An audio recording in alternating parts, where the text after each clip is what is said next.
Բարև ձեզ, բարի գալուստ, շնորհակալություն այցելության համար, ուրախ եմ, որ հնարավորություն ունեմ ձեզ ընդունելու Հայաստանի Հանրապետությունում, Հայաստանի Հանրապետության նախագահի նստավայրում։ Դուք Հայաստանում առաջին անգամ չեք, եղել եք անգամներ, որպես Լատվիայի նախագահ առաջին անգամ եք։ Ձեր այցելությունը սրանով մեկ անգամ եւս կարևորում եք։ Մենք առանձնահատուկ գնահատում ենք Լատվիայի հետ մեր հարաբերությունները, դրանք բարեկամական են, եղբայրական են։ Շնորհակալություն ենք հայտնում Լատվիային այն աջակցության համար, որ ցուցաբերվում է Հայաստանի Հանրապետության նկատմամբ, հատկապես ժողովրդավարական ինստիտուտների կայացման գործում։ Ողջունում եմ ձեզ մեկ անգամ եւս, հույս հայտնում, որ ձեր այցելությունը մի նոր խթան կդառնա մեր հարաբերությունների շարունակականություն ապահովելու համար։ Ուղղակի հիշեցնեմ, որ վերջին անգամ պաշտոնական այս մակարդակով այց եղել է 2015 թվականին։ Այնպես որ կարող է ձեր այցն այլ պատմական դառնալ։ Thank you very much, Mr. President. First of all, thank you very much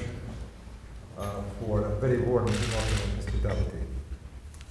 And let me also say that I was a bit surprised to learn that the last presidential level visit was back in 2009.